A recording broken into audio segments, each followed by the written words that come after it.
بسم اللہ الرحمن الرحیم۔ السلام علیکم، welcome to my YouTube channel.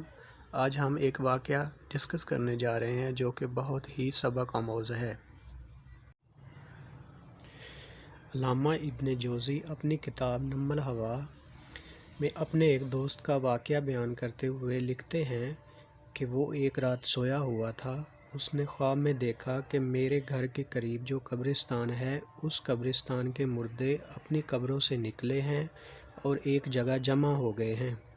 پھر انہوں نے زور زور سے رونا شروع کر دیا اور گڑ گڑا کر دربار الہی میں دعا کرتے ہیں، یا اللہ، جو عورت آج صبح مر گئی ہے وہ ہمارے قبرستان میں دفن نہ ہو، یا اللہ ہمیں اس سے بچا لے۔ مجھے یہ سن کر بہت تعجب ہوا۔ میں نے پوچھا، ماجرا کیا ہے؟ تم کیوں یہ دعا کر رہے ہو؟ تو انہوں نے جواب میں بتایا کہ جو عورت آج صبح مری ہے وہ جہنمی ہے۔ اگر وہ اس قبرستان میں دفن ہوئی تو ہم کو اس کا عذاب دیکھنے میں تکلیف ہوگی، اس لیے ہم یہ آہوزاری اور اللہ تعالیٰ سے گڑ گڑا کر دعائیں مانگ رہے ہیں۔ یہ سن کر میں بیدار ہو گیا اور سخت متعجب ہوا۔ صبح ہوئی تو میں قبرستان کی طرف نکلا اور دیکھا کہ گورکن یعنی قبر کھودنے والے قبر کھود چکے ہیں۔ میں نے اس سے پوچھا، یہ کس کے لیے بنائی گئی ہے؟ انہوں نے بتایا، ایک مالدار تاجر کی بیوی فوت ہو گئی ہے، یہ اس کے لیے قبر کھودی گئی ہے۔ میں نے ان کو رات والا منظر بتا دیا۔ قبر کھودنے والوں نے یہ واقعہ سن کر قبر بند کر دی۔ اب میں انتظار کرنے لگا کیا ہوتا ہے۔ تھوڑی دیر گزری تو چند آدمی آئے اور گورکنوں سے پوچھا، قبر تیار ہو گئی ہے؟ انہوں نے جواباً کہا، یہ قبر نہیں بن سکتی کیونکہ نیچے کیچڑ ہے۔ وہ آدمی یہ سن کر دوسری طرف چلے گئے کیونکہ وہاں بھی خواب والی بات پہنچ چکی تھی، اس لیے انہوں نے بھی قبر کھودنے سے انکار کر دیا۔ پھر وہاں سے بعد میں وہ کسی دوسرے قبرستان گئے اور وہاں قبر بنوائی۔ میں جنازے کی آمد کا انتظار کرنے لگا۔ پھر اچانک شور اٹھا کہ جنازہ آ رہا ہے۔ میں بھی جنازے کے ساتھ ہو گیا۔ جنازے کے ساتھ ایک جمع غفیر تھا۔ میں نے جنازے کے پیچھے ایک خوبرو نوجوان کو دیکھا۔ میرے پوچھنے پر مجھے بتایا کہ اس عورت کا بیٹا ہے، اس کی اور اس کے باپ کی تعزیت کی جا رہی تھی۔ جب عورت کو دفن کر دیا گیا تو میں دونوں کے قریب گیا اور کہا، میں نے رات ایک خواب دیکھا ہے، اگر اجازت ہو تو بیان کروں؟ یہ سن کر باپ نے یعنی مرنے والی کے خاوند نے کہا، مجھے خواب سننے کی ضرورت نہیں، لیکن لڑکے نے کہا، سنائیے۔ میں اسے خلوت میں لے گیا اور خواب بیان کر دیا۔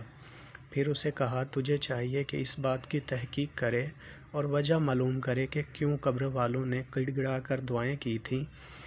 اس نوجوان نے کہا، اور تو مجھے کچھ معلوم نہیں، مگر اتنا جانتا ہوں کہ میری والدہ شراب نوشی کرتی تھی اور گانے سنتی تھی، نیز دیگر عورتوں پر بہتان لگایا کرتی تھی، مگر یہ افعال اتنے سنگین نہیں کہ بات یہاں تک پہنچ جائے کہ مردے بھی دعائیں کریں کہ یہ ہم میں دفن نہ ہو۔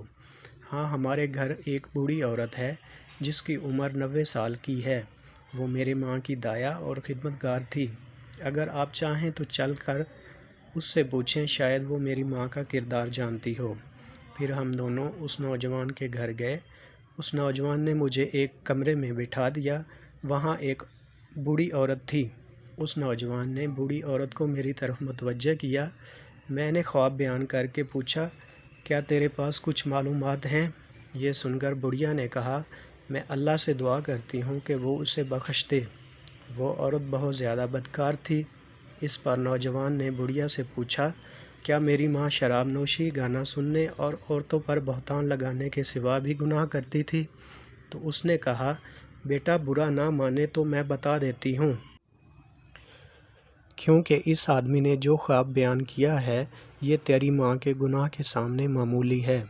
نوجوان نے کہا، میں چاہتا ہوں تو ہمیں بتائے تاکہ ہم ایسے کردار سے بچ جائیں اور عبرت حاصل کریں۔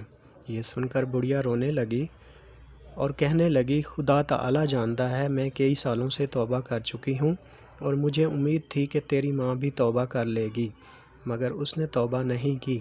اب میں تمہیں تیری ماں کے 3 کارنامے بیان کرتی ہوں۔ بڑھیا نے اس عورت کے لڑکے کو مخاطب کر کے کہا، تیری ماں بہت بدکار تھی۔ ہر دن 1-2 نوجوان اس کے گھر آتے تھے جن سے وہ اپنی خواہش پوری کرتی تھی، اور تیرا باپ بازار میں کام کرتا تھا۔ جب تو نوجوان ہوا تو نہایت وجیح نوجوان تھا۔ میں دیکھا کرتی تھی کہ تیری ماں تیری طرف شاہ عورت کی نظر سے دیکھا کرتی تھی، حتیٰ کہ ایک دن تیری ماں نے مجھے کہا، میں اپنے بیٹے پر فریفتہ ہو گئی ہوں، کسی طریقے سے اس کو میری طرف راغب کر۔ میں نے سن کر تیری ماں سے کہا کہ بیٹی یہاں تک کیوں جاتی ہے؟ تیرے لیے اور بہت سارے نوجوان ہیں جن سے تو اپنی خواہش پوری کر سکتی ہے، لہٰذا بیٹی اللہ تعالیٰ سے ڈر اور اس ارادے سے باز آ جا۔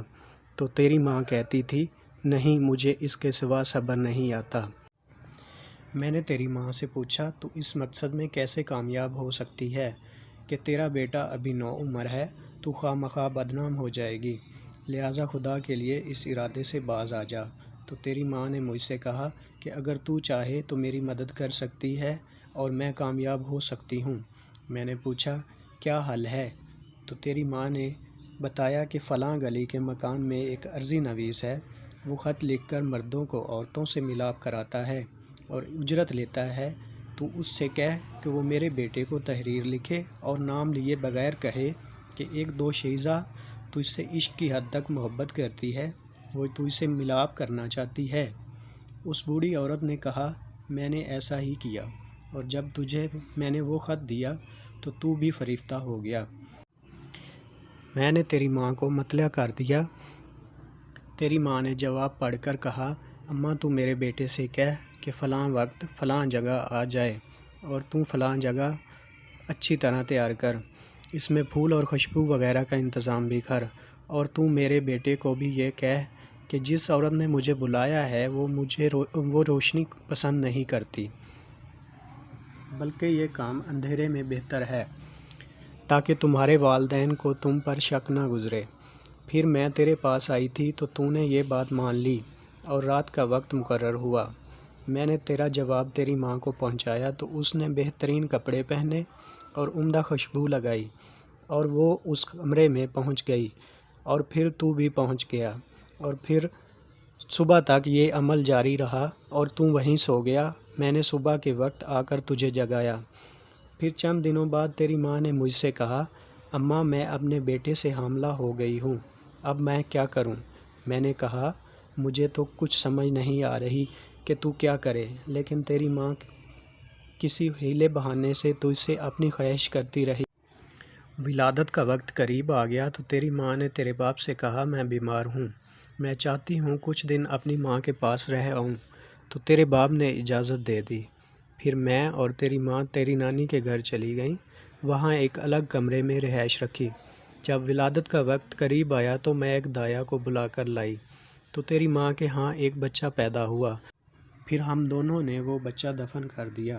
کچھ دن گزرنے کے بعد تیری ماں نے مجھ سے کہا، میں پھر اپنے بیٹے سے خواہش پوری کرنا چاہتی ہوں۔ تو میں نے کہا، بیٹی، جو کچھ ہو چکا وہ تیرے لیے کافی نہیں؟ تو تیری ماں نے کہا، مجھے صبر نہیں ہے، اور پھر اس طرح یہ سلسلہ شروع ہو گیا۔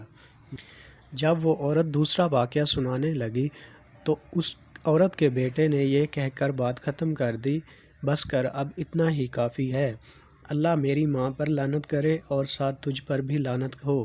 یہ کہہ کر وہ اٹھ کھڑا ہوا اور میں بھی اس کے ساتھ اٹھ کر آ گیا۔ کاش کہ وہ بڑھیا دوسرے 2 واقعات بھی سناتی۔ پیارے دوستو، اس واقعے کا اخلاقی سبق اندازہ کیجئے۔ جب انسان کی شرم و حیا ختم ہو جائے تو وہ کس قدر پستی میں چلا جاتا ہے۔ ہمیں چاہیے کہ اس واقعے سے سبق حاصل کریں اور اللہ تعالیٰ سے پناہ مانگیں۔ اللہ تعالیٰ ہماری حفاظت فرمائے، آمین یا رب العالمین۔ مزید اس طرح کی ویڈیوز حاصل کرنے کے لیے ہمارا چینل سبسکرائب کریں، لائک کریں اور شیئر کریں۔ تھینکس۔